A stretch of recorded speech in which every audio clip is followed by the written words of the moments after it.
ಪಶು ವೈದ್ಯಕೀಯ ಇಲಾಖೆಯ ದಿವ್ಯ ನಿರ್ಲಕ್ಷ್ಯಕ್ಕೆ ಕರು ಬಲಿ.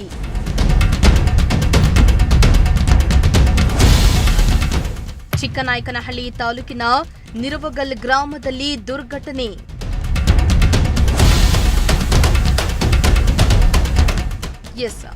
ಚಿಕ್ಕನಾಯಕನಹಳ್ಳಿ ತಾಲೂಕಿನ ನಿರವಗಲ್ ಗ್ರಾಮದಲ್ಲಿ ಪಶು ವೈದ್ಯಕೀಯ ಇಲಾಖೆಯ ನಿರ್ಲಕ್ಷ್ಯಕ್ಕೆ ಮುದ್ದಾದ ನಾಟಿಕರು ಬಲಿಯಾಗಿದೆ. ಪಶು ವೈದ್ಯಕೀಯ ಇಲಾಖೆಯಲ್ಲಿ ವೈದ್ಯರ ಕೊರತೆಯಿಂದ ರೈತ ಸಾಕಿದ್ದ ಕರು ಪ್ರಾಣವನ್ನು ಕಳೆದುಕೊಂಡಿದೆ.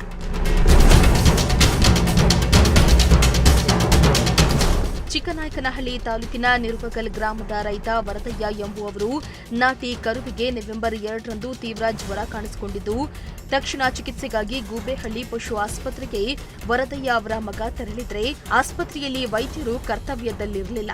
ಅಲ್ಲದೆ ದೂರವಾಣಿ ಮೂಲಕ ಅವರನ್ನ ಸಂಪರ್ಕಿಸಿ ವೈದ್ಯರ ಸಲಹೆ ಮೇರೆಗೆ ಕರುವಿಗೆ ಡೋಲೋ ಮಾತ್ರೆಯನ್ನ ನೀಡಲಾಗಿತ್ತು. ಆದರೂ ಕರು ಗುಣಮುಖವಾಗಿರಲಿಲ್ಲ.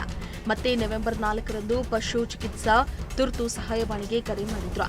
ಅದರಿಂದ ಯಾವುದೇ ಸ್ಪಂದನೆ ಸಿಗಲಿಲ್ಲ. ವೈದ್ಯರ ನಿರ್ಲಕ್ಷ್ಯದಿಂದಲೇ ಕರು ಸಾವನ್ನಪ್ಪಿದೆ ಎಂದು ಗ್ರಾಮಸ್ಥರು ಪಶು ವೈದ್ಯಕೀಯ ಇಲಾಖೆಯ ವಿರುದ್ಧ ಗ್ರಾಮಸ್ಥರು ಆಕ್ರೋಶವನ್ನ ವ್ಯಕ್ತಪಡಿಸಿದ್ರು. ಸುಮಾರು ಭಾನುವಾರ ಸಾಯಂಕಾಲ ಬಂತು ಜ್ವರ. ಭಾನುವಾರ ಸಾಯಂಕಾಲ ಬಂದದ್ದು ಸೋಮವಾರ ದಿವಸ ಬೆಳಿಗ್ಗೆ ಗೂಬೆಳ್ಳಿ ಡಾಕ್ಟ್ರಿಗೆ ಫೋನ್ ಮಾಡಿದಾಗ ಅವರು ಕರೆ ಹೋಗಲಿಲ್ಲ ಅಂತ ಹೇಳಿಬಿಟ್ಟು ನಮ್ಮ ಹುಡುಗನೂ ಕಳಿಸಿದೆ. ನಮ್ಮ ಹುಡುಗ 12 ಗಂಟೆಗೆ ಹೋಗಿ 2 ಸರಿ ಬಂದು ವಾಪಸ್ ಬಂದವಾಗಲೂ ಕೂಡ ಡಾಕ್ಟ್ರು ಸಿಗಲಿಲ್ಲ. ಹಂಗಾಗಿ ನಾವು ತುಂಬ ಕಂಬೈಯರಿಗೆ ಫೋನ್ ಮಾಡಿ ಕೇಳಿದಾಗ ಕಂಬೈಯರು ಅವರು ನೀನು ಡೌಲ ಮಾತ್ರೆ ಹಾಕು ಸರಿಯಾಗುತ್ತೆ ವರದಯ್ಯ ಅಂತ ಅಂದರು.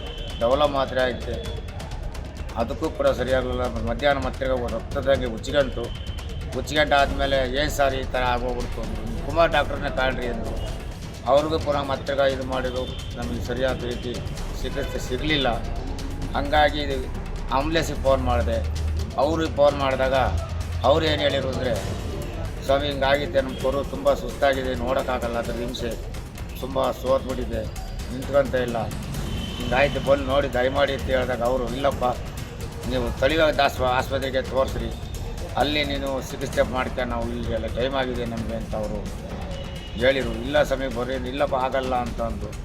ಹಾಗಾಗಿ ಮಂಗಳವಾರ ದಿವಸ ಮತ್ತೆ ನಾವು ಬೆಳಿಗ್ಗೆ ಸಾಯಂಕಾಲದ ಹೊತ್ತಿಗೆ ಕರು ಸುಸ್ತಾಗಿ ಸಾಕು ಏನು ಹಿಂಗಾಗ್ಬಿಡ್ತಲ್ಲ ಅಂತ ನೋಡಿದಾಗ ಅದು ಕರು ಸತ್ತುವಾಗ್ಬಿಡ್ತು ಸ್ವಾಮಿ. ಇದಕ್ಕೆಲ್ಲ ಕಾರಣ ಗೂಬೆಳ್ಳಿ ಕೃಷಿ ಇಲಾಖೆ, ಇದಕ್ಕೆ ಕುಮಾರ್ ಡಾಕ್ಟ್ರು ಕೂಡ ಹೊಂದಿಸ್ತಾ ಇರೋದಕ್ಕೆ ಕಾರಣದಿಂದ ಕರು ಸತ್ತುವಾಗ್ಬಿಡ್ತು ಸ್ವಾಮಿ. ಹೀಗಾಗಿ ಅಲ್ಲಿ ಕೃಷಿ ಇಲಾಖೆನೇ ನಮಗೆ ಯಾವುದೂ ರಿಸ್ಪಾನ್ಸ್ ಕೊಡದಲೇ ನಮಗೆ ಕರು ಹಸು ನೀಡಿ ಸತವಾಗಿ. ಇನ್ನು ಕರ್ತವ್ಯ ನಿರ್ಲಕ್ಷ್ಯ ತೋರಿದ ಸಿಬ್ಬಂದಿಯನ್ನ ಕೂಡಲೇ ಅಮಾನತು ಮಾಡಬೇಕೆಂದು ಗ್ರಾಮಸ್ಥರು ಆಗ್ರಹಿಸಿದ್ದಾರೆ. ಚೇತನ್ ಜಾನಕಲ್, ಪ್ರಜಾಶಕ್ತಿ ಟಿವಿ, ಚಿಕ್ಕನಾಯಕನಹಳ್ಳಿ.